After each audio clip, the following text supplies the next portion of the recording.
Malandi ka talagang, Binilda ka! Pati asawa ko pinatulan mo rin! Ang landi-landi mo talaga! Oh, ay bakit naman, Samantha? Ginusto rin naman ang asawa mo! Hindi ba? Sarap na sarap nga siya sa akin! Kahit tanungin mo pa siya! Napakakati mo talaga! Hindi ka na nahiya! Lahat na lang yata ng lalaki rito sa baryo natin, balak mo makasiping! Wala kang kasing lante! Wala akong pakialam sa mga sinasabi mo. Palibhasa kasi, pangit kang bruha ka! Pangit! Maagang nabulabog ang dalagang si Luna dahil sa malakas na sigawan na narinig niya mula sa labas ng kanilang bahay. Bumangon na lamang siya at hindi pinansin ang mga nangyayari sa labas. Hindi naman kasi ito bago para sa kanya. 20 taong gulang pa lamang si Luna na kasalukuyang nag-aaral sa kolehiyo.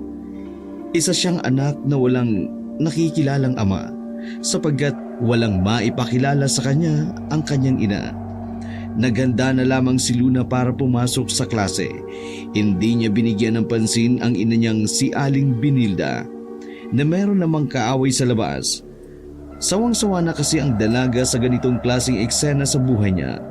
Pagod na rin siya na maging anak ng isang babaeng bayaran. Habang inaasikaso ni Luna ang kanyang sarili, patuloy namang nagsisigawan sina Aling Belinda at Aling Samantha. Wala ka na natitirang respeto sa sarili mo, Binilda!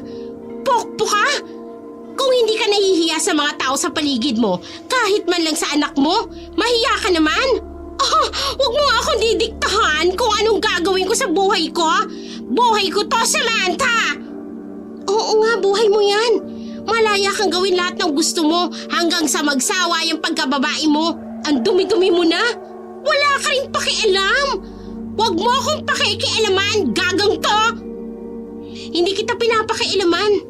Kung hindi mo sana isinasali yung asawa ko dyan sa kakatihan mo, baka magkaroon pa kayo ng age at pati ako madamay. Oh, hoy, bago mo ko talakan ng talakan ha, itanong mo muna yan sa asawa mo kung anong tunay na gusto niyang mangyari. Ay, gumising ka nga, Samantha. Kahit matanda pa ako sa'yo, abay mas bata naman akong tingnan. Kaya siguro nagsasawa na yung asawa mo sa'yo. O kasi naman tingnan mo yung sarili mo sa salamin. Diyos ko, wala ka ng alindog. Ba't uliya ka talagang babae ka? Bayaran ka, hoy! Pok-pok! Hindi nagtagal, nagkasakitan nga ang dalawa. Sumunod si Aling Samantha kay Aling Binilda. Sinabunutan ng buong lakas ang ginang.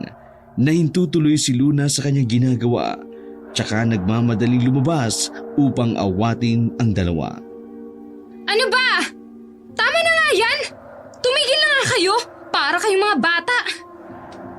Gayunpaman, tila walang narinig ang dalawang babaeng nilalamon ng galit. Patuloy pa rin sila sa pagsasabunutan. Naroon na nga ang lupo nilang kapitbahay na nanunood sa kanilang eksenang ginagawa. Mama! Aling Samantha! Tumigil na nga kayo! Pakiusap! Aba hindi! Kakalbuhin ko tong napakalandi mong ina! Ay, ikaw ang kakalbuhin ko! Mangkukulam ka!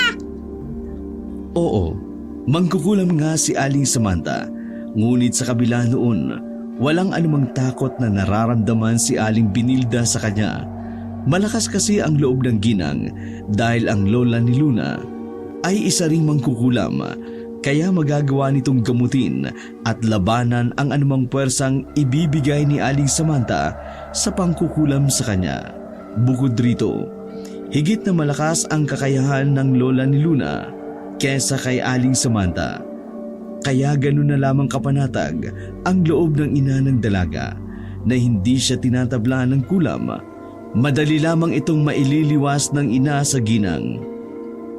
Maya-maya pa'y nakisali na si Luna sa puwersang pisikal ng dalawang ginang.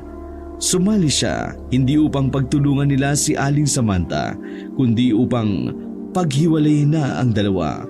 Nanood na lamang ang mga kapitbahay nila.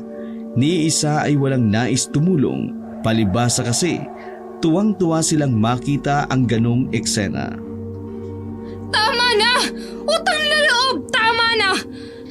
Magkaroon kayo kahit katiting na kahiyan sa mga kapitbahay natin. Sa wakas tumigil na rin ang kanilang sabunutan. Gayunpaman, nagbadya pa ring sumugod ang bawat isa, kaya pumagitna na si Luna. Kahihiyan ba ka mo, Luna? Yang malandi mong nanay, yan ang walang kahihiyan.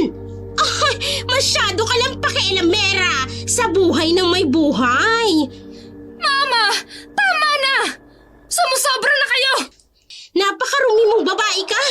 Lampas na siguro dyan sa daliri mo yung mga lalaki na ikama mo. Ay, nako, wala ka ng pakialam doon. Bakit ka ba kasi nangingialam na bruha ka? Hanggat hindi mo nilulubayan ang asawa ko, hindi rin kita titigilan. Oh, sige, gawin mo kung anong gusto mo. Pero sa oras na may masamang mangyari dito sa anak ko sa sinapupunan ko, magbabayad ka! Nang dahil sa sinabi ni Aling Binilda, natahimik ang lahat.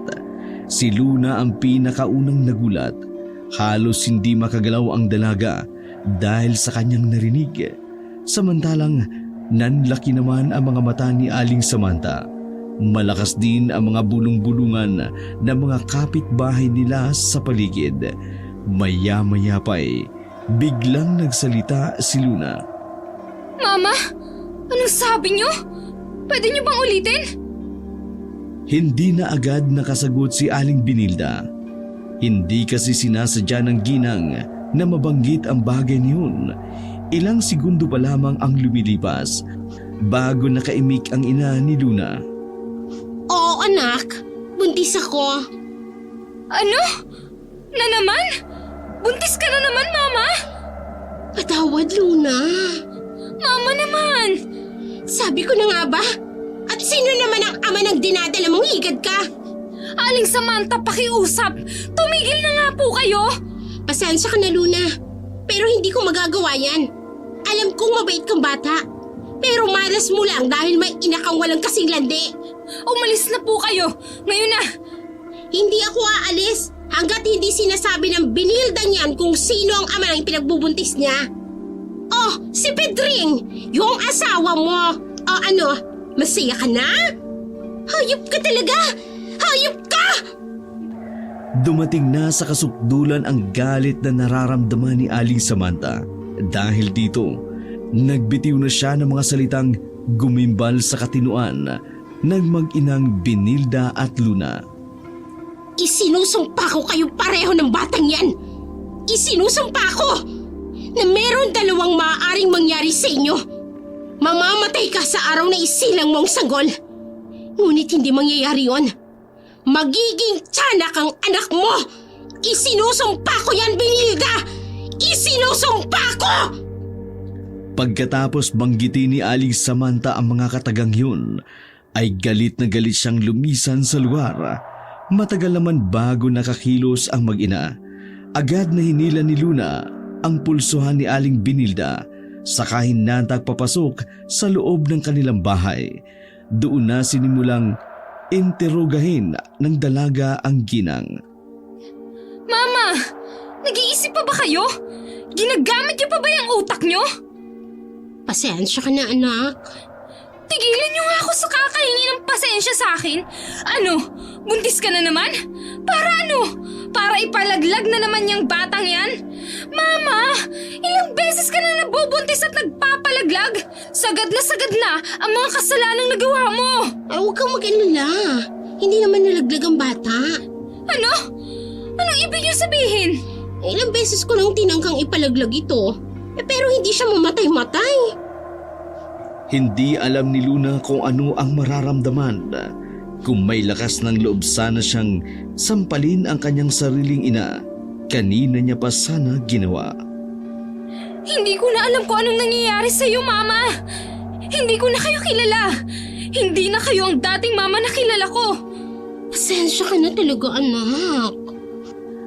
Sa kabila ng paghingi ni Aling Binilda ng pasensya kay Luna, walang luhang tumulo mula sa mga mata ng ginang, kaya hindi nasabi ng dalaga kung taos-puso ba ang sinabi ng kanyang ina. Asar na si Luna sa mga oras na yun. Ngayon, May bago na namang bata ang makikipagsapalaran sa mundong to na walang ama katulad ko. Ganun na nga ang mangyayari, Luna. At sino naman ang ama ng batang yan? Totoo bang si Mang Pedring? Umiling si Aling Binilda. Sanhi muli ng pag-aasar ni Luna. Sa totoo lang, anak, hindi ko talaga alam. Ano? Paano hindi nyo alam? Hindi ko nga rin alam eh. Alam ko na, Mama. Sa dami ba naman ng lalaking nakasiping nyo araw-araw, paano nyo pa malalaman, di ba? Alam nyo, tama si Aling Samantha eh. Malandi nga talaga kayo. Hoy! Magdahan-dahan ka sa mga salitang binibitawan mo, Luna. Bakit, Mama? Totoo naman ah. Matagal ko nang tinanggap yung mga salitang binabato ng mga tao sa akin. Pero kung ikaw ang gagawa ng ganon, hindi ko matatanggap yun. Bakit naman hindi? Totoo naman talagang malandi kayo ah. Luna, isa lang akong babaeng bayaran, pero hindi ako malandi. Hindi ako mangmang, Mama.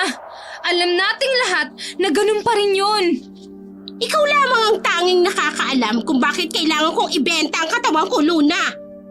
Alam mong ito lang ang paraan para mabuhay tayo. Hindi, Mama. Isa yung malaking kahibangan.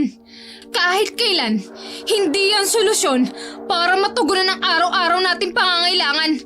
Noon pa man, nakiusap na ako sa inyong tigilan nyo ng mga gawain yan. Alang-alang sa inyo at sa akin. Pero hindi nyo ginawa. Kasi nga, kailangan kong gawin para mabuhay tayo. Hindi! Ang sabihin nyo, gusto niya rin talagang lumigaya sa kama. Hindi nakasagot si Aling Binilda, bagkus ay nanlilisik lang ang kanyang mga mata. Sa tingin nyo ba kaya kong lunukin ang bawat butil ng kanin na kinakain ko? Ha? Gayong alam kong galing ito sa napakadiring bagay? Tumahimik ka na lang, Luna. Hindi! Gusto ko lang maintindihan yung nasusuka ako sa tuwing kumakain ako ng mga pagkain galing sa pera nyo. Kaya nga po nagtatrabaho rin ako kahit nag-aaral ako eh. Kasi hindi ko kayang makihati sa kita nyo. Hindi ko kayang kumain ng mabahong putik, Mama. Ni ako na nga ang nagpapaaral sa sarili ko eh. Kasi ayaw na ayaw kong tumanggap ng pera mula sa inyo.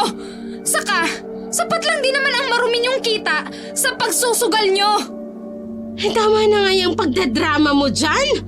Ang mabuti pa, samahan mo na lang ako sa lola mo nang malabanan natin yung sumpa ng bruhang Samantha na yon. Mama naman, alam naman yung papasok ako sa klase ngayon, di ba? Mahuhuli na nga ako. O ano gusto mo? Hayaan mong mamatay ako at maging tiyanak ng kapatid mo. Gusto mo ba yun? Wala nang nagawa pa si Luna. Kahit galit siya sa kanyang ina, ayaw niya pa rin may masamang mangyari dito at sa magiging kapatid niya. Nagtungo nga sila sa bahay ni Lola Ignacia, ang lula ni Luna na siya ring ina ni Aling Binilda. Pagkarating nila roon, agad silang kumatok sa pintuan. Tao po! Nay! Naririyan ba kayo? Ako ito, si Binilda! Walang sumagot sa ginang, kaya sinubukan niyang muling kumatok at tawagin ang ina. Nay! Naririyan ba kayo sa loob? Nay! Katok ng katok at tawag ng tawag ang ginang, pero wala talagang sumasagot sa kanya. Maging kaluskos lang ay wala siyang naririnig mula sa loob. Ikaw nga ang kumatok, Luna. Baka wala po si Lola. Umuwi na lang tayo at bumalik na lang sa susunod. Ano? Nahihibang ka na yatang bata ka? Alangan naman pong pilitin natin. Wala nga sumasagot. Baya-maya pa may biglang nagsalita sa kanilang likuran. Binilda, Luna, Apo, anong ginagawa niyo riyan? Automatikong napalingon ang mag-ina sa kanilang likuran. Bumugad nga sa paningin nila si Lola Ignacia. Dala-dala nito ang kanyang lumang tungkod. Inay, naririyan lang naman pala kayo eh. Magandang umaga po, Lola. Magandang umaga rin, Apo. Anong sadya niyo't napadalaw kayo rito? Sa loob na natin pag-usapan, Inay. Ay, sige. Pumasok na nga silang tatlo. Inalalayan pa ni Luna ang matanda sa kanyang pagpasok. Pagkaupo nila, agad na sinimula ni Aling Benilda ang kanyang sadya sa ina. Ni hindi niya muna kinumusta ang matanda. Gayunpaman, pinutol muna ni Luna ang pagsisimula ni Aling Benilda sa kanyang pakay upang kumustahin ang kanyang lola. Kumusta po pala kayo rito, Lola? Ay, nako. Ayos na lang naman ako, Apo. Hindi po ba kayo nagkakasakit? Malusog pa rin po ba ang pangangatawan nyo? Oo naman, Iha. Huwag mo kong alalahanin. Kahit mag-isa lang ako rito, alam ko namang palagi akong binabantayan ng namayapa mong lolo. Oo nga po eh. Mabuti naman po kung ganun. Ay siya, ano nga ulit ang sadya niyo at napadalaw kayo? Itong si Mama po ang may kailangan sa inyo, Lola. Bakit? Ano bang kailangan mo, Benilda? Ano nga po kasi yun, Inay? Kailangan ko yung tulong niyo. Tulong saan naman? Ano pa nga po ba? E di sa kakayahan niyo pong labanan ng kulam. Alam niyo naman yung si Mama. Napakaraming kaaway dahil sa sarili niya ring kagagawan. Ganoon ba? Eh, bakit? Ano na naman bang nangyari, Benilda? Ay, nagkagulo po kasi kami ng kapitbahay kong si Samantha. Samantha ba ikaw mo? Yung may lahi ring mangkukulam? Yun na nga, Inay. Siya na nga po yun. Ay, bakit? Ano bang nangyari? Kinulam ka ba niya? Ay, hindi naman po. Ay, kung ganon, ano bang problema? Ay, kasi po kanina lang, nagkagulo kami. Nagbitiw po siya ng isang mabigat na sumpa laban sa akin at dito sa anak ko na nasa sinapupunan ko. Nagulat si Lola Ignacia sa kanyang narinig. Hindi pa kasi alam ng matanda ang tungkol sa pagbubuntis ni Aling Benilda. Ano? Buntis ka? Ganoon na nga po. Ay, sino naman ang ama ng dinadala mo? Sumabat si Luna sa kanilang usapan. Ano pa nga po bang bago?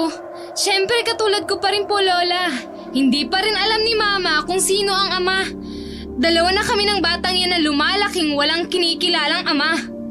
Ano?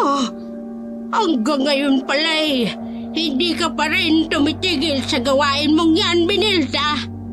Kailan ka ba talaga magtitino? Puro ka na lang sakit ng ulo. Ang tanda-tanda mo na. Ay, naku, Nay.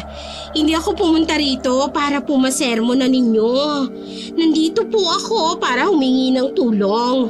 Sige na ho, kumilos na ho tayo. Ay, siya. Halina kayo rito sa silid ko. Sumunod na kayong dalawa. Sige po, Lola. Tumayo na nga ang tatlo at dahang-dahang lumakad patungo sa silid ni Lola Ignacia. May hindi kaaya-ayang amoy ng matanda ang silid. Madilim din ito at tanging kandila lamang ang pinagmumulan ng liwanag. Bago simulan ni Lola Ignacia ang kanyang ritual, tinanong niya muna si Aling Benilda kung anong sumba ang ipapatong kay Aling Samantha sa kanya. Samantala, tahimik na munang nanunood mula sa tabi si Luna. Benilda, ano bang sumpa ang binitawan ni Samantha?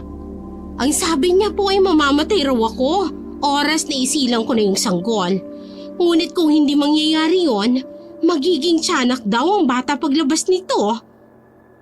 Tumango-tango si Lola Ignacia habang nakakunot ang kanyang noo. Ganoon ba? Ganoon na nga po, Inay. Sinimula ng matanda ang kanyang ritual. Sinindihan niya ang kandila at ipinikit ang mga mata. Tila nagdarasal si Lola Ignacia. Ngunit ito ay para sa Panginoon ng kadiliman, lalo na't hindi makadiyos ang ganitong gawain. Hindi nagtagal, idinilat ang matanda ang kanyang mga mata. Nagtaka naman si Aling Benilda kung bakit ang bilis magdilat ng mga mata ni Lola Ignacia. Bakit po, inay? Malakas ba ang puwersa ng sumpa ni Samantha? Umiling-iling ang matanda. Hindi, anak. Kung ganon, ano po yun? Huwag kang mag-alala. Mali ang iniisip mong isinumpa ka niya. Kunot ang noo ni Luna at Aling Binilda sa kanilang narinig. Si Luna na ang nagtanong. Po, ano pong ibig niyong sabihin, Lola? Walang sapat na kapangyarihang itim si Samantha upang isumpa kayo. Walang sumpa na nangyari, kaya huwag kayong mag-alala. Naku, kung ganon, maraming salamat, inay. Mabuti na lang at walang sumpa. Oo, kaya mabuti pang itigil mo na yung gawain mo para hindi ka tuluyang mapahamak. Ay naku, nay, hindi na ako bata para pagsabihan ninyo. Hindi ka nga po bata, Nay. Pero mas mabuti pang mag-isip ang mga bata kaysa sa inyo. Ay, tama na yan. Huwag niyong sabihing magtatalo kayong dalawa sa harapan ko. Hindi po, Lola. Pasensya na po kayo. Paano ba yan, inay? Mauna na kami. Abay, uuwi na kayo kaagad. Ayaw niyo ba munang manatili rito kahit ilang oras? Ay, nanay, may trabaho pa kasi ako ngayon. Sana naman ay hindi masamang trabaho yan, anak. Ay, naku, nay. May pinagmanahan talaga itong apo nyo. O siya, sige na ho. Uuwi na po talaga kami. Ay, siya, sige. Mag-iingat kayo. Opo, inay. Lola, apo, mag-iingat kayo. Opo, Lola. Sige po, paalam na po sa inyo. Paalam, apo. Tumayo na nga ang mag-inang Binilda at Luna saka lumabas ng bahay. Naglakad lang sila pauwi. Pansin ng dalaga ang pagdilim ng ulap kaya inaya niya ang ina na magmadali sila dahil baka maabutan sila sa pagbuhos nito. Ay, bakit ba tayo nagmamadali, Luna? Hindi ka naman siguro papasok ngayon sa klase. Hindi na nga po. Pero baka maabutan po tayo ng ulan. Gusto mo bang mabasa tayo? Ay, naku. Hindi naman natin ikamamatayan. Hindi nga po. Pero baka magkasakit tayo sa lamig. Ay, sus naman. Konting sakit lang naman. Hahanap na muna ako ng racket dyan sa gilid-gilid. Diyan sa mga madadaanan natin. Ano? Inay naman. Hindi pa ba kayo napapagod? Lalandi na naman kayo? Sa harap ko pa mismo? Huwag ka na nga magreklamo. Wala na akong pera. Wala ka na rin namang pera. O, anong kakainin natin? Hahanap po ako ng paraan. Hindi malaki ang kita mo, Luna. Kulang na kulang yan sa pag-aaral mo. Ikaw kasi, inalalaman ka pang pag-aaral-aral na yan, pwede namang tumigil. Alam na alam niyo pong hindi ko gagawin yan. Yang huminto sa pag-aaral, Mama. Ay kung ganon, abay hindi rin ako hihinto sa gawain kong ito. Napasapo na lang si Luna sa kanyang noo dahil sa katigasan ng ulo ng kanyang ina. Maging sa daan, habang naglalakad sila, patuloy pa rin silang nagtatalo. Maya-maya pa'y may nadaanan silang grupo ng mga kalalakihan at nagiinuman. Liliko na sana ng daan si Luna, ngunit mabilis na kumilos ang ina upang lapitan ang mga lalaking ito. Mama! Ano ba? Bumalik nga kayo rito? Kung gusto mo nang umuwi, edi mauna ka na. Magluto ka na lang din ng pananghalian natin para mamaya. Diyos ko naman, Mama! Ang tigas talaga ng ulo mo! Biglang nag-iba ang paraan ng paglalakad ni Aling Binilda. Pakembot-kembot na ito saka sinasadyang ilabas ang kanyang cleavage upang maakit ang mga lalaki. Malapad rin ang ngiti ng ginang. Habang papalapit si Aling Binilda sa mga lalaking nagiinuman, inis naman siyang sinundan ni Luna. Gayunpaman, hindi kaya ni Lunang lumapit din sa mga lalaking yun. Kaya nagnago na lamang ang dalaga sa may poste na malapit sa kinaroroonan ng mga lalaki. Kunot na kunot ang noo ni Luna habang pinanunood ang ina niyang lumalandi na naman.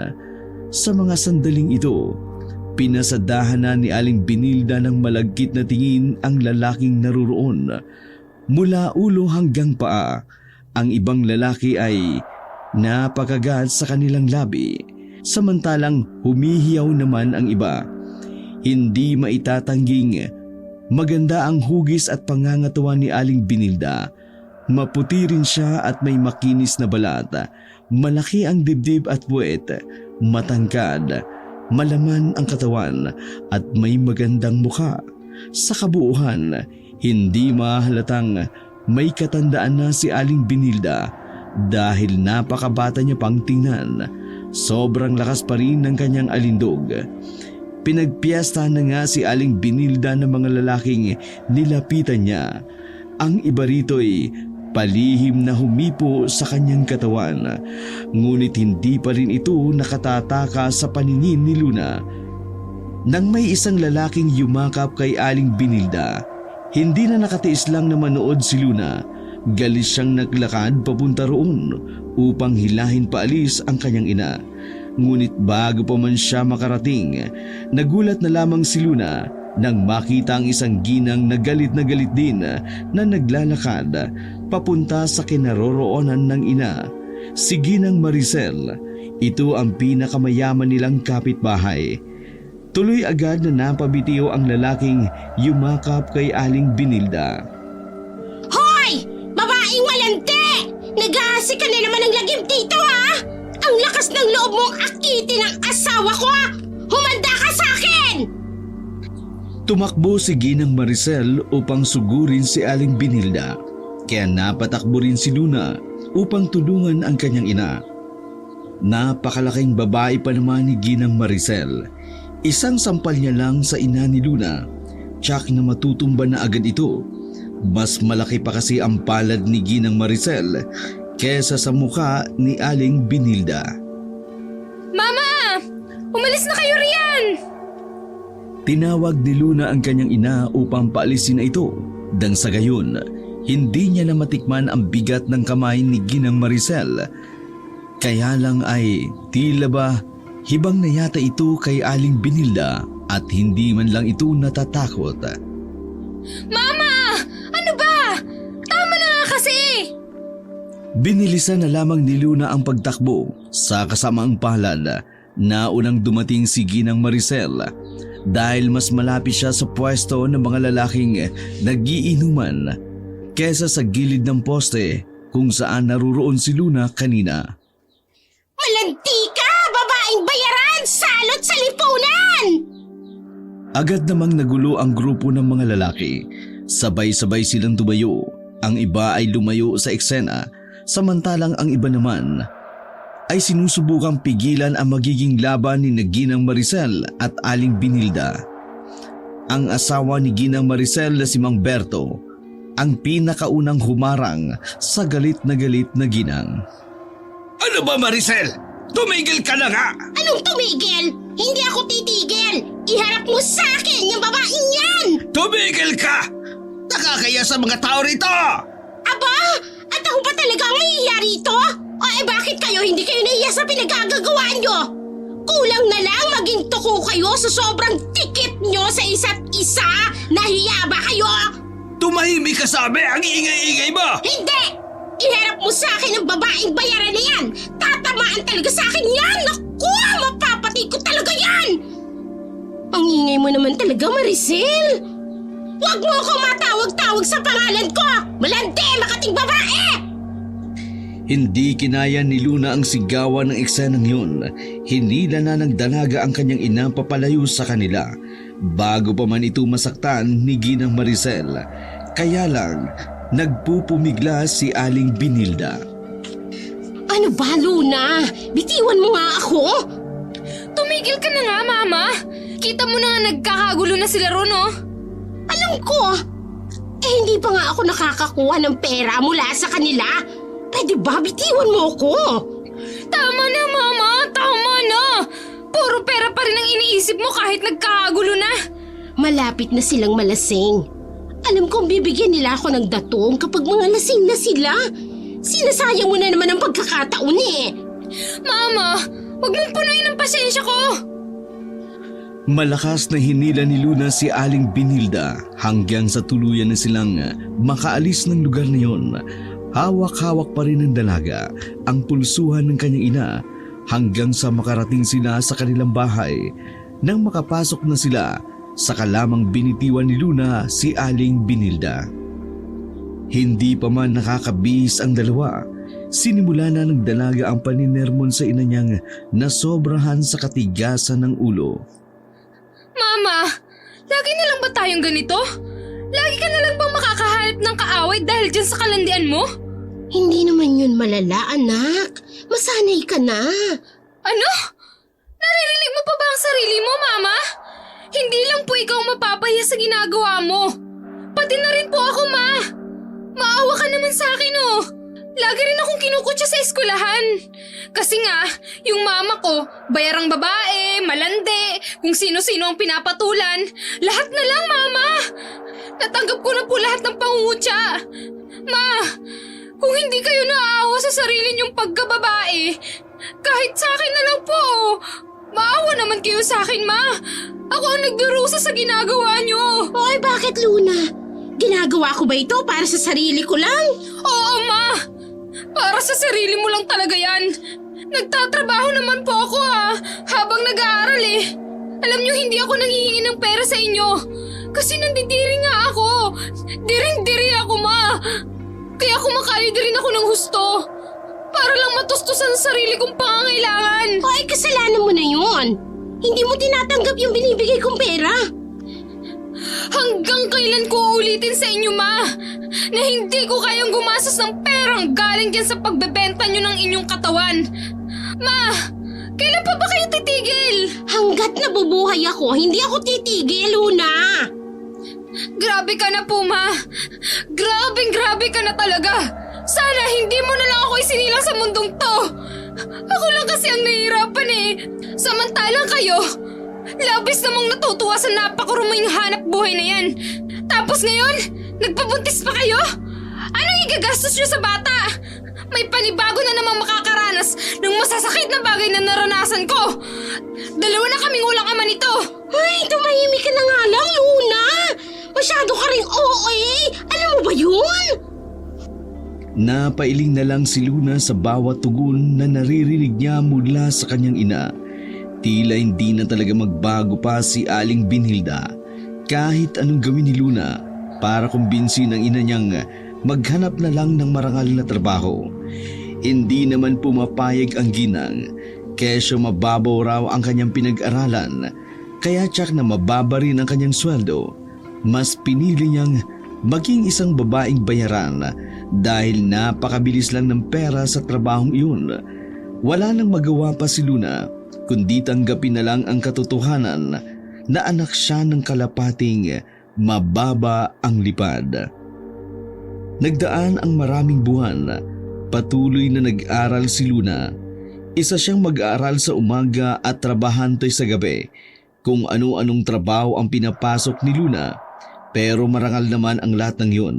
Minsan, nagtitinda siya ng balot, minsan naman, naglalako ng mga kakanin, nagbabantay sa peryahan at naglalaban ng damit ng kapitbahay, at marami pang iba. Kahit pagod siya sa klase, hindi niya ito pinansin dahil kailangan niyang sumahod. Malaki na rin ang tiyan ng ina niyang si Aling Binilda. Hindi na muna lumabas pa ng bahay ang ginang dahil hindi na nito kayang maglakad sa labas upang lumandi.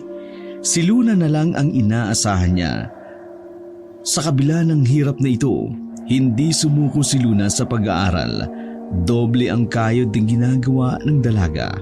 Kahit madalas pa siyang absent sa klase dahil rumarakit din siya maging sa umaga. Ayos lamang yun sa kanya hanggat pasado pa rin ang kanyang mga marka. Isang araw, may lalaking nakilala si Luna. Siya si Simon. Isang binatang walang bahid ng panghuhusga sa kanya, maging sa ina ng dalaga. Napakabait ng lalaking ito. Hindi nagtagal, umibig nga sila sa isa't isa hanggang naging opisyal na magkasintahan. Luna, mahal mo ba ako? Ngayong buwan na to, magkakaanak na iyong ina, tama? Napahinto si Luna mula sa pagsusulat sa kanyang mga aralin dahil sa tanong ni Simon na nasa loob ng silid-aralan. Oo, mahal. Bakit mo natanong? Wala naman. Pansin ko lang kasi sobrang laki ng tiyan ni Aling Binilda. Kaya naisip ko, baka malapit na siyang manganak. Oo. Naku mahal, magkakaroon ka na ng kapatid. Oo nga. Pero pareho naman kaming walang makikilalang ama. Nalungkot si Simon sa tinura ng dalaga. Hayaan mo na lang, Luna. Ang mahalaga may kapatid ka na. Ituring mo siyang isang biyaya. Sana ganun lang yung kadali. Tinapik ni Simon ang balikat ng kanyang nobya at binigyan ng isang yakap. Pagkatapos ng klase ay inihatid muna ni Simon si Luna sa kanilang bahay. Saka nagpaalam ang binata na umuwi. Masaya namang tumugon si Luna. Mama! Nandito na po ako!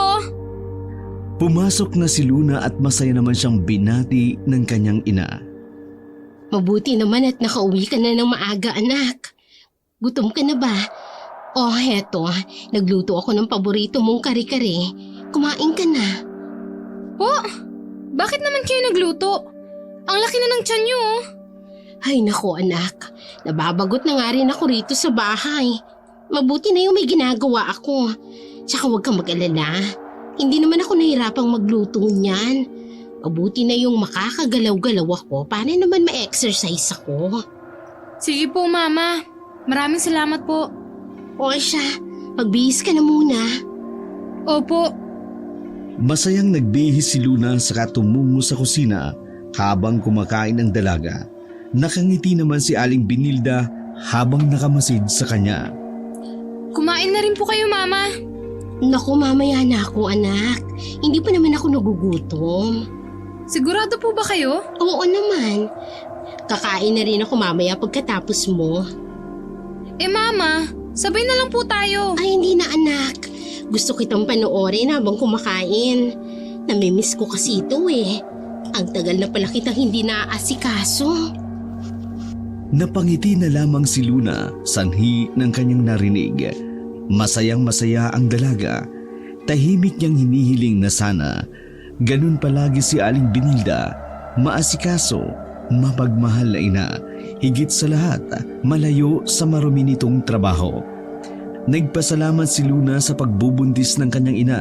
Naging dahilan kasi ito ng pagtahimik ng buhay ng dalaga at maging si Aling Binilda. Sa wakas ay naramdaman na rin ni Luna ang pamumuhay na walang samaan ng loob sa kanyang ina. Buntis kasi si Aling Binilda kaya hindi ito lumalandi at nagbebenta ng katawan. Kinagabihan, nagpaalam si Luna na umalis upang magtrabaho. Doon siya ngayon magbabantay sa bilyaran, ilang kanto mula sa kanilang bahay. Hindi ito ganun kalayo, hindi rin ganun kalapit. Sakto lang kung lalakarin. Mama, aalis na po ako. Maiwan ko po muna kayo. Sige anak, mag-iingat ka ha. Opo, Mga anong oras ka makakauwi niyan? mga alas 11 po siguro. Huwag niyo na po akong hintayin, Ma. Mauna na po kayong matulog mamaya. Naku, mapupuyat ka na naman yan, Luna. Ayos lang po. Medyo malaki naman ang sasahurin ko kaya ayos lang mapuyat. O sige anak, ikaw nang bahala kung papaano bubuksan ang pintuan natin ha? Alam mo na yun. Opo, Ma. Ako na po ang bahala. Aalis na po ako. Sige, ingat ka anak. Opo, Mama. Paalam na po. Pagkarating ni Luna roon, agad niyang sinimulan ang kanyang trabaho. Lumipas ang ilang oras hanggang sa naging alas 9 na ng gabi. Nagsidatingan ang mga lasing na adik sa kanilang baryo. Nako, nandito na pala itong si Miss Beautiful. Oo nga. Pre, saktong-sakto ah. Nakachamba tayo. Mukhang masisiyan tayo sa gabing ito. Labis na kumunot ang noo ni Luna nang lumapit sa kanya ang tatlong lasing na adik. Ang lagkit ng tingin ng mga ito sa kanya, kulang na lang, hubaran siya ng paningin ng mga ito. Wow, sexy rin ito ah, pre. manang-mana sa nanay niya. Talagang manang-mana. Siguradong masarap itong batang ito. Ano pang hinihintay nyo? Simulan na natin! Natakot ng gusto si Luna nang maranasang hinawakan ng lalaki ang kanyang pulsuhan. Huwag ka nang pumalag pa, Miss Beautiful. Alam namin ang kailangan mo. Ano ba? Bitiwan mo nga ako! Parang awa niyo na! Tama na! Huwag ka nang pumalag, Miss Beautiful. Nako, mga pare, matapang na! Matapang, oh! Huwag ka na kasi magpakipot pa, Miss Beautiful. Sobrang tagal na naming hindi nakakasiping ang mama mo. Kaya ngayon nakita ka namin dito. Pagkakataon na namin. Di ba mga pare? Tamo ka dyan, pare. Sabik na ako makatikim muli ng babae. Oo nga naman. Mas bata pa ito at sexy at saka mas maganda ang katawan. Higit sa lahat, mukhang mas masarap ito. Sabay-sabay na nagtawanan ang tatlo habang patuloy na nagpupumigla si Luna. Nagsimula siyang makaramdam ng kakaibang takot. Alam niya kasing walang magtatangkang tutulong sa kanya dahil kilalang mga adik na yun sa baryo nila at walang may lakas ng loob para kalabanin sila. Sige na, pre. Hindi na ako makapaghintay pa eh. Hindi! Bitiwan niyo nga ako! Ano ba? Lumayo kayo sa akin! Huwag ka na kasi magpumiglas kung ayaw mo masaktan, Miss Beautiful. Oo ka naman. Kung masarap ang ina mo, sigurado akong masarap itong anak niya. Pakipot pa eh. Gusto rin naman eh. Mga gago! Gusto niyong mukha niyo! Aba, matapang nga talaga. Lalo tuloy ako nasasabik eh. Yeah! Nagsimula ng magnakaw ng halik ang tatlong lalaki. Sabay-sabay silang sumugod kay Luna. Sa pagkakataong ito, nanginig na ang katawan ng dalaga dahil sa takot. Tulong! Makiusap! Tulungan niyo ako! Tulong! Tumulo na nga ang luha ng dalaga mula sa kanyang mga mata. Habang nagpupumigla siya, patuloy naman ang tatlo sa kawalang hiyaang ginagawa nila. Walang sino man ang nagtangkang tumulong. Ang lahat ng taong naglalaro doon ay mabilis na umalis. Maging ang may-ari ng bilyaran ay umalis din. Ganito sila katakot sa tatlong adik na ito. Palibas ay mula rin sa maimpluwensya at mayamang pamilya. Sigaw ng sigaw si Luna bago pa man siya tuluyang maangkin ng tatlo. Lalo siyang napasigaw nang pinunit ng isang lalaki ang kanyang damit. Kaya nakikita na ngayon ang strap ng kanyang bra. O pare, ang kinis.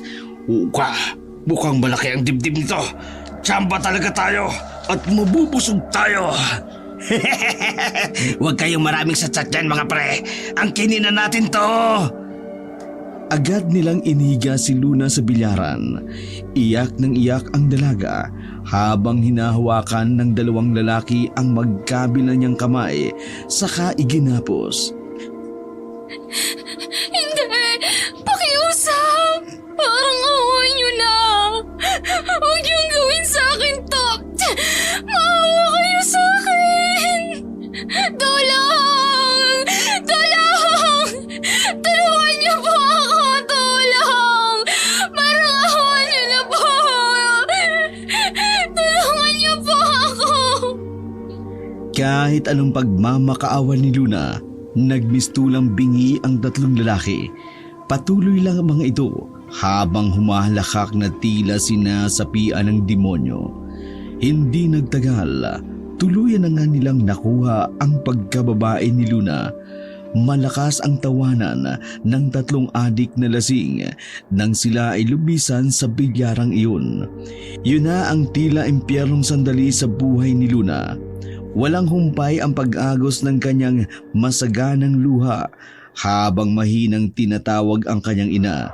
Sa gabi din yun, tatlong lalaki ang sabay-sabay na dumungis sa kanyang pagkababae.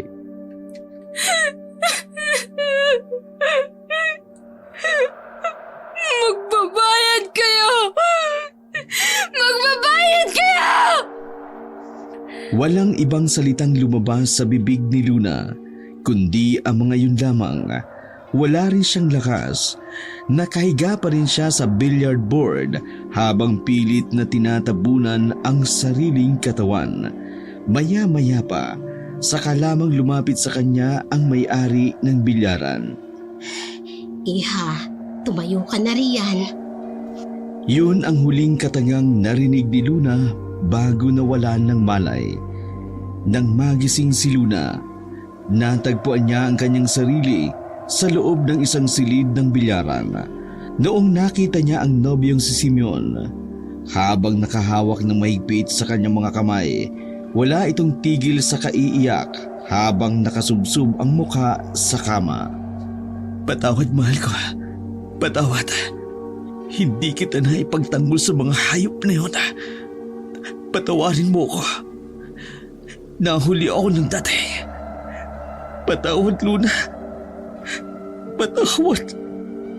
Paulit-ulit na sinasambit ng lalaki. Agad na nakilala ni Luna ang boses. Matagal pang hindi nakaimik ang dalaga. Patuloy lamang ito sa kanyang pag-iyak habang pilit na naaalala ang kanyang mapait na sinapit. Nang mahimasmasan ay nagawa na rin itong makapagsalita. Simeon, mahal ko. Nang marinig ni Lunang umangat ang paningin ni Simeon, lalong napaiyak ang binata. Nang makitang gising na ang kanyang kasintahan. Luna, patawarin mo ko.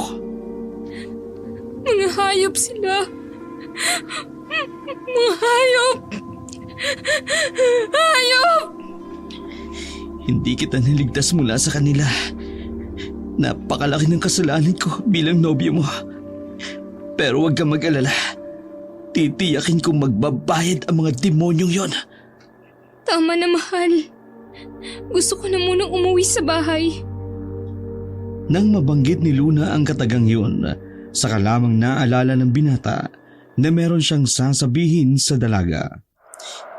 Luna, pupunta tayo ngayon sa ospital. Pagkarinig ng salitang ospital, biglang nabahala si Luna. Ha? Bakit? Naruroon ang mama mo. Agad na nataranta si Luna nang marinig ang tungkol sa kanyang ina. Si Mama? Bakit? Anong nangyari kay Mama? Ayos lang ba siya? Nanganak ang iyong ina kagabi, mahal ko. Tumulo na ang luha ni Luna dahil sa tinura ng kanyang nobyo. Tila pansamantalang nakalimutan ng dalaga ang mga sandaling malaimpyerno nangyari sa kanya. Kumusta si Mama? Kumusta ang kapatid ko? Nasa mabuti silang kalagayan. Kung ganun, dalhin mo ako sa kanila, Simeon. Gusto ko silang makita. Mabuti na lang din at pinahiram ng damit na may-ari ng bilyaran si Luna. Kahit hindi pa ganun kalakas ang katawan ni Luna, sinikap niyang makarating sa ospital kung nasaan ang kanyang pamilya. Sumakay sila ni Simeon sa tricycle papunta roon. Habang nasa gitna ng biyahe, hiniling ni Luna kay Simeon na wag munang babanggitin sa kanyang ina ang napakasamang pangyayari sa dalaga. Kaya lang, alam na pala ito ni Aling Binilda. Napakabilis kumalat ng balita. Tuloy na hindi malaman ni Luna kung paano humarap sa kanyang ina. Gayunpaman, inalalayan ni Simeon ang kanyang nobya hanggang sa nagkaharap na ang mag-ina. Patawarin mo ko, anak. Patawad. Wika ng ina, sabay na napayakap ng mahigpit sa kanyang ina. Nagsimula namang maglandas ng mga luwas sa mata ng dalaga. Maging ang kanyang ina at nobyo ay napaiyak na rin. Kumusta po kayo, Mama? Kumusta po ang kapatid ko? Anak, huwag mong ibahin ang usapan. Mama! Alam ko na ang lahat. Nakarating na sa akin. Patawarin mo ko, anak. Kasalanan ko ang lahat ng ito. Napakawalang kwenta kong ina. Hindi po, Ma. Huwag niyo pong sabihin yan. Umiyak na rin si Aling Binilda habang nag-iiyakan na mag-ina. Pilit namang pinatatag ni Simeon ang kanyang sarili kahit nais niya ring humagulhol. Ma, kumusta po kayo? Hindi mo ko dapat alalahanin, anak. Okay ako. Okay rin ang kapatid mo.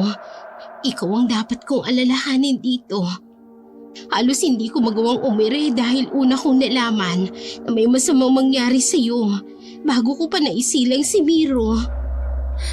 Po? Miro? Oo, anak. Miro ang pangalan ng iyong kapatid. Niyakap ni Aling Binilda ang kanyang panganay saka humagulhol ng gusto. Hindi ko mapapatawad ang sarili ko dahil sa nangyari sa iyo, anak. Alam kong kasalanan ko ang lahat ng yun. Huwag niyo pong sisihin ang sarili niyo, Ma. Wala po kayong kasalanan sa nangyari sa akin. Biglang sumabad si Simeon sa usapan ng mag-ina. Malaki ang galit sa himig ng binata. Nararapat lang sa mga taong yun na magdusa.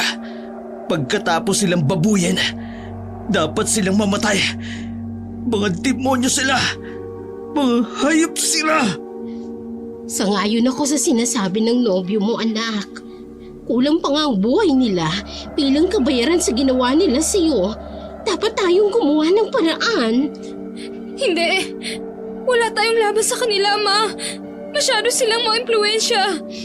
Hawak nila ang batas dito sa lugar natin. Mas lalo lang tayong mapapahamak. Muli tuloy na iyak ng todo ang dalagang si Luna. Hindi niya alam kung ano nga ba ang dapat niyang gawin. Pero anak, Mama, pakiusap. Huwag niyo na ho idamay ang sarili niyo. Ako na ho ang baalang gumawa ng paraan. May oras din sa akin yung mga lintik na yan. Kumanda rin sa akin ang mga gagong yan. Susubukan kong kausapin ang mga tiyuhin ko. Hihingi ako ng tulong sa kanila. Tayo ang magagawad sa kanila ng hustisya. Ibibigay natin ang nararapat para sa kanila. Kapag ginawa mo yan, Simeon, uubusin nila ang buong angkan mo. Pati kayong lahat, madadamay. Alalahanin mong maimpluwensya sila, Simeon. At kaya nilang bayaran ang batas. Wala akong pakialam. Hinding-hindi ko sila mapapatawad sa ginawa nila sa'yo. bilang ina, hindi ko rin sila mapapatawad. Nang pumasok ang nurse ay sinabi nitong maaari na nilang tingnan ang kapatid ni Luna. Kumilos na nga si Luna upang tingnan ang kapatid niya. Napakaganda ng sanggol na babae. Sa unang tingin pa lang ay bahagyanan nitong nakagaanan ng loob ni Luna. Maya-maya pa'y nakaramdam ng kakaiba si Luna habang tinitingnan niya ang kapatid na sanggol. Hindi sinasadya ng dalaga nang biglang maalala ang sumpa ni Aling Samantha. Maraming buwan na ang nakalilipas, hindi malaman ni Luna kung bakit siya kinakabahan. Gayong sinabi naman ng kanyang lola na walang sumpang naganap dulot ng mahinang kakayahan ni Aling Samantha. Abala si Luna sa ginagawa nang bigla siyang napasigaw. Nakita niya kasi ang isang parang malaking daga na dumungaw sa bintana. Sa isang kisap ng kanyang mga mata, bigla na lang itong nawala. Hindi niya tuloy malaman kung namamalikmata lamang siya. Luna, bakit? Anong problema? Mahal, anong nangyari sa'yo? Bakit ka sumigaw? Ayos ka lang ba? Ano ba nakita mo? Tarantang umiling si Luna. Oo, ayos lang ako. Ayos lang ako, Nay. Teka, sigurado ka ba? Bakit parang namumutla ka yata? Oo nga naman. Hanggang sa muli na namang natulala si Luna. Nasundan ito ng kanyang pag-iyak. Tila pa sulput-sulput rin ang mapait na pangyayari sa kanyang isipan. Walang nagawa si Simeon at Aling Binilda, kundi ang amuhin na lamang siya. Kinabukasan ng araw na yun, nabalitaan na lamang ng lahat ang pagkamatay ng isa sa mga lumapastangan kay Luna. Natagpuan daw ang bangkay nito na palutang-lutang sa ilog. Subalit ang labis na nakababahala ang sinapit ng katawan nito. Laslas ang kanyang liig habang pinutol ang ari nito. Walang sino man ang makatukoy sa may kagagawa ng bagay na yun sa lalaki.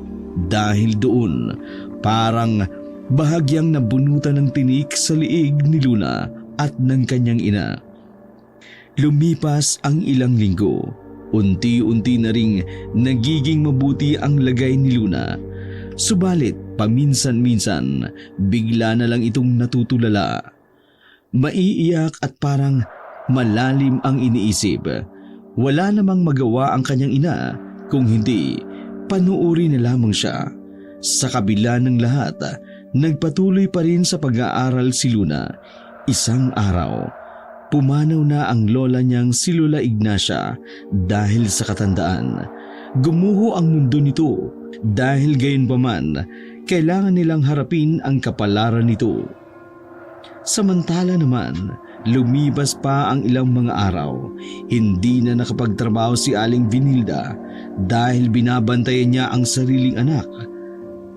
Ngayon ay higit na nahihirapan si Luna dahil kailangan niya mag-triple sa pagkayod ng gusto para lang may maipon para sa gatas ng sanggol. Umaga noon, maririnig ang pagtatalo ng mag-ina dahil sa kawalan nila ng pera. Hayaan niyo po, Mama. Bibili agad ako kapag magkakapera ulit ako. Saka meron pa naman pong natitira. Oy, ano? Hihintayin muna natin na maubos yun. Kailan ka pa magkakapera? Sa lalong madaling panahon po, Mama. Maghahanap agad ako ng trabaho. Sigurado ka bang wala kang pera? Wala pa sa ngayon, Ma. Naku, baka naman winawaldas mo lang dyan sa nobyo mong si Simeon. Automatikong agad na kumunot ang noo ni Luna dahil sa sinabi ng kanyang ina. Anong sinasabi niyo, Ma? Ang sabi ko ay baka ginagastusan mo lang yung nobyo mo. Kaya wala ka na maibigay sa amin ng kapatid mo. Mama naman. Alam mo naman napakarami kong kailangan bayaran sa eskwelahan. Marami po akong project. Ang laki ng gastusin doon, Ma. Ay naku, Luna. Ang mabuti pa siguro ay babalik na lang ako sa dati kong trabaho. Total, marami naman akong suki na naghihintay sa akin. Lalong nainis si Luna sa kanyang narinig. Ano ba, Ma? Huwag niyo nang dagdagan pa ang problema natin. Akala ko ba iwanan niyo na yung maruming trabaho na yan? O anong gagawin ko? Wala na tayong pera. Paubos na yung gatas ng kapatid mo. Halos wala na nga tayong makain eh. Ang kupad-kupad mo kasing kumilos. Yang isang linggo mong kita, isang gabi ko lang yan. Tumigil ka na, Mama! Ay, hindi mo alam kung gaano kahirap para sa akin to. Yung akuin lahat ng responsibilidad rito sa bahay natin. O bakit? Nagre-reklamo ka na ba? O hindi ba ginusto mo yan? Masyado ka kasing nagmamagaling. Madali lang naman maghanap ng pera. Wala ka lang talagang diskarte. Maaaring madali lang sa inyo, Ma. Kasi nagbebenta kayo ng katawan eh. Pero para sa akin po, mahirap, Ma. Sobrang hirap. Alin naman ang mahirap? Ang paghahanap ng pera. Kung ginagamit mo yung utak mo, di madali kang magkakapera. Ang sabihin mo, wala ka talagang pakialam sa kapatid mo. Kaya hahayaan mo na lang na maubusan ng gatas paminsan-minsan. Mama, ano bang akala niyo sa akin, robot? Ma, nag-aaral ho ako. Dapat nga kayo ang sumusuporta sa pag-aaral ko eh. Kasi kayo yung magulang. Responsibilidad niyong pag-aralin ako kasi anak niyo po ako. Tapos, anong gagawin ko rito sa kapatid mo? Dadalhin ko rin sa lodging house, ibebenta ko, ipapamigay ko. Hindi talaga kayo magbabago, ano? Wala na kayong ibang makitang trabaho, kundi yan na lang talaga. Kung ano-ano pa yung sinasabi niyo. Itong alam ko eh. Tama na! Tingnan niyo yung nangyari sa akin ngayon, no? Ako na nga nagpapaaral sa sarili ko. Ako pa ang bumubuhay sa inyo ng kapatid ko. Ang hirap na, Ma. Ang hirap-hirap na! Napapagod rin ho ako! Pwede huminto ka sa pag-aaral mo! Bantayan mo tong sanggol na to para naman ako ang maghanap ng pera! Bakit ganyan kayo mag-isip, ma? Ano bakit? Ayaw mo maiwan dito sa bahay para magbantay sa kapatid mo? Wala, sige! Dalhin mo sa eskwelahan. Isama mo kahit saan ka magpunta. Abay, sawang-sawa na ako maiwan dito sa bahay. Gusto ko nang kumita uli ng pera. Hindi ako papayag, ma! Na bumalik kayo sa pagiging bayarang babae! Abay, kung ganun, edi buhayin mo kami. Ibigay mo ang mga pangangailangan namin sa pang-araw-araw at huwag kang magreklamo. Eh kasi ayaw mo naman akong payagan. Kasalanan mo na yun, Luna. Ma! Parang awa mo na! Nag-aaral ako! Sinisikap ko naman ibigay ang mga pangangailangan nyo rito. Pero huwag nyo naman ako madalain ibigay ang mga hinihingi nyo. Ibinibigay ko naman, ma eh. Kapag may pera na ako eh. Pero sa ngayon, wala pa talaga akong pera, ma. Bakit ba kasi hindi ka nalang tumigil dyan sa pag-aaral mo at magtrabaho ka na lang? Alam mo namang kailangan buhayin niya kapatid mo. Alam nyo kung hindi solusyon ang pagtigil sa pag-aaral, ma. Pero magugutom tayo dahil dyan sa lintek na pag-aaral mong yan. Ma naman! Intindihin mo naman ako! Ay, ewan ko sa'yo, Luna. Pamili ka na lang. Titigil ka sa pag-aaral at magtatrabaho na lang o magpapatuloy ka sa pag-aaral at ako magtatrabaho. Sinasabi ko sa'yo, marami akong suking mayayaman. Dahil sa sama ng loob ni Luna, pinili niyang umalis sa harapan ng kanyang ina at lumabas ng bahay. Nagliwalayo siya sa labas habang patuloy na rumaragasa ang masagyanang luha mula sa kanyang mga mata. Humahagulhol pa nga si Luna, hindi niya alam kung saan niya dadalhin ang kanyang mga paa. Patuloy lang siya sa paglalakad habang umiiyak.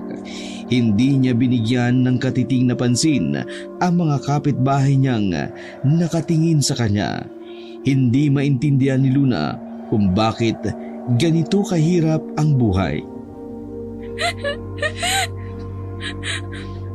Panginoon!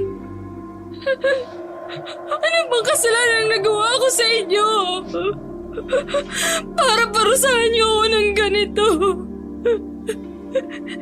Naging mabuti naman ho akong tao. Bakit pinapahirapan niyo ako?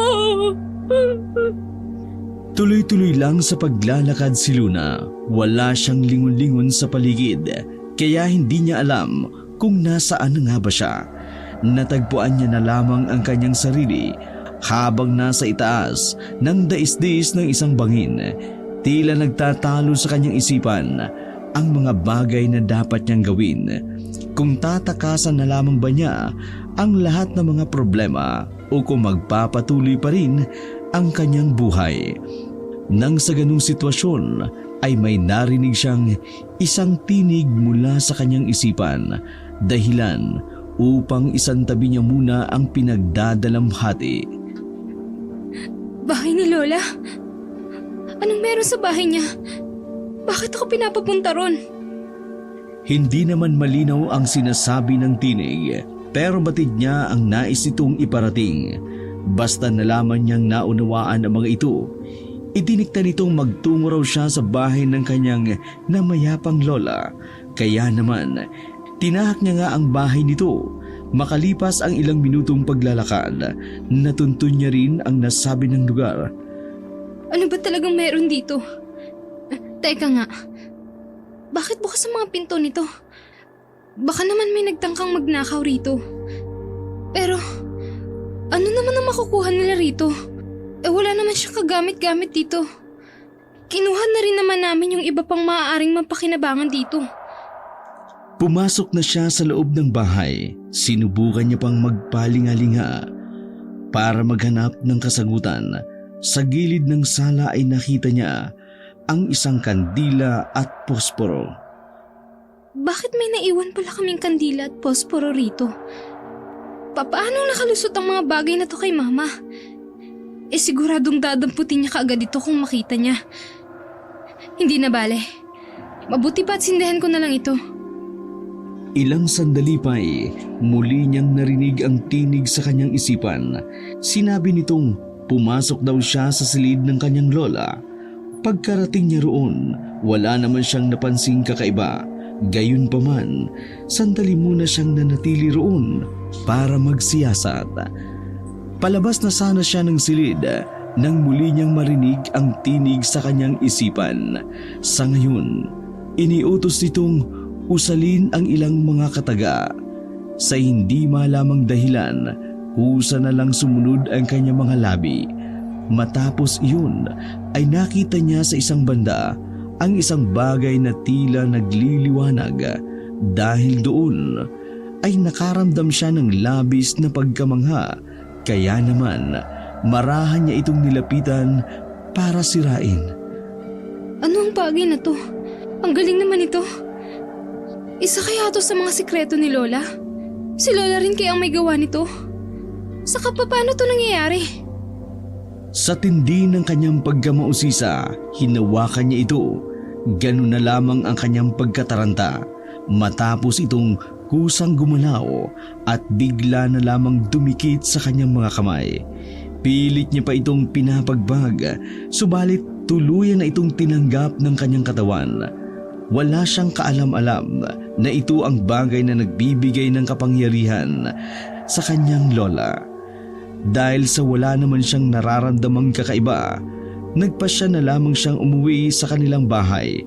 Bago pa man siya pumasok, sinigurado niya munang natutulog ang kanyang mama. Umaga nang magising si Luna. Mabuti naman at nagising ka na. Ano ba nangyari sa iyo kagabi? Bakit nakahandusay ka sa sahig? Saan ka ba nagpunta? Antay ako ng antay sa iyo. Akala ko kung napano ka na naman. Hindi ko alam, Ma. Nasa labas lang ako ng bahay. Basta pagka-uwi ko rito, sobrang sakit ng ulo ko. Kaya bigla na lang ako nawalan ng malay. Natumba pa ako rito sa kwarto. Ano ka mo? Napano ka ba? Hindi ko rin alam, Ma. Basta ang alam ko, nandun ako sa bahay ni Lola. Bahay ni Lola? Sinong Lola ba? Si nanay ba? Oo, Ma. Sa bahay nga ni Lola Ignacia. Ay, ano naman ang ginagawa mo ron? Saka paano ka naman napadpad doon? Hindi ko nga rin alam, pero may narinig akong tinig. Tapos ang sabi, pumunta raw ako sa bahay ni Lola. Kaya ayun, sinundan ko. Pagkarating ko naman dun, nakita ko yung isang bagay na kumikinang. Basta na lang yung pumasok sa katawan ko. Hindi ko na rin alam yung mga sumunod na pangyayari. Bigla na lang kasi yun nawala. Parang pumasok yata sa kamay ko. Ano ba naman yung mga pinagsasasabi mo, Luna? Ayan kasing sinasabi ko sa'yo. Masyado ka kasing napapagod sa pag-aaral at pagtatrabaho. Mamaya matumba ka na lang bigla sa paglalakad. Sinabi ko na kasi sa'yo na ako na yung magtatrabaho. Nagmamagaling ka pa riyan eh. Mama naman, pwede ba? Tigilan nyo na muna yung pangungulit nyo. Siya, sige na. Mabuti pa't kumain ka na muna riyan. Nagluto ako ng almusal. Almusal? Saan naman po kayo kumuha ng perang pambili ng almusal? Dumaan dito si Simeon kanina. Siyang nagbigay ng pera sa atin. Ang sabi ko, natutulog ka pa. Kaya antayin ka na lang niya. Ay kaso, babalik na lang daw siya mamaya. O siya, sige na. Kumain ka na muna. O, may nakita ka ba sa kaldero? Teka nga, anong oras na po ba? Mag-aalas 7 na. Hala, Mama, bakit hindi niyo ako ginising? Alas 8:30 ang klase ko eh. Dali-dali na ngang naligo ang dalaga. Sa pagmamadali, hindi na nito nagawa pang kumain ng agahan. Sa kanyang paglalakad, nakita niya ang mga taong nagkakagulo, waring patungo sa iisang direksyon. Dahil sa labis ng pagtataka, tinungo niya ang mga taong nagkukumpulan. Doon ay natuklasan pala nila ang bangkay ng isang lalaki. Naku, Diyos mio, San Pedro, ang alak na tinapa! Ay, grabe. Nagsisimula ng sumalakay ang aswang. Nako, dapat tayong mag-iingat. Hindi ba yung adik na si Kaloy?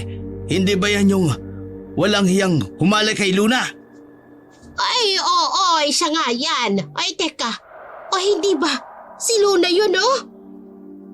Napabaling naman sila ng tingin sa babaeng si Luna. Ayan, Luna. Pinarusahan na siya ng Diyos dahil sa ginawa niya sa'yo. Abay, dapat lang yun sa kanya. Dapat nga isunod pa yung isang natitira. Ay, nako, tama lang yan. Hindi naman nagawang makatugon ni Luna. Sa halip, nakatitig lamang siya sa bangkay ng lalaki. Nagigitla na may halong pandidiri sa kanyang nadarama. Nang maalala ni Luna na malilate na pala siya, isinantabi niya muna ang kanyang ginagawang pakikipag-usisa. Matapos ang klase niya para sa araw na yun, nagtugo na siya sa bago niyang trabaho bilang isang cashier sa isang karinderya. Dahil sa natural niyang ganda, lalo pang dinumog ng mga tao ang kanyang pinagtatrabahuhan. Dinoble na rin tuloy ang kanilang mga trabaho at ang mga nilulutong ulam. Bunsod noon, labis na natuwa sa kanya ang amo niyang matandang dalaga. Kaya bilang kapalit sa malaking naiambag ni Luna sa kanilang negosyo, tinaasan na rin ito ang kanyang sahod. Pauwi na sana si Luna noon nang bigla siyang lapitan ng kanyang among si Aling Pilar. Luna, Ano po yun, Aling Pilar? hindi ba sabi mo naghahanap ng trabaho ang mama mo? Opo, Aling Pilar. Marunong ba siya magluto? Aba, syempre naman po. Sa katunayan nga po, isa po siya sa nakilala kong pinakamasarap magluto. Halos kasing sarap niyo na rin po siya magluto. Talaga ba? Kung ganun pala, pwede niya na akong tulungan dito sa kusina. Wow! Talaga po? Oo naman. Kaso lang po, Aling Pilar, maliit pa po yung kapatid ko eh. Wala po kasi ibang magpapantay ron kapag nagtrabaho po si Mama. Yun lang ba? Pwede naman niya sigurong dalhin dito yung kapatid mo. Subukan na lang nating pagpalit-palitan ng pag-aalaga sa kanya. Total, mahilig rin naman ako mag-alaga ng bata. Naku, maraming salamat po talaga, Aling Pilar. Hulog po kayo ng langit. Sige po, sasabihin ko po agad sa kanya mamaya kapag nakauwi na ako sa bahay. Hamo, sige na. Mukhang nandyan na yata ang sundo mong si Simeon. Ay,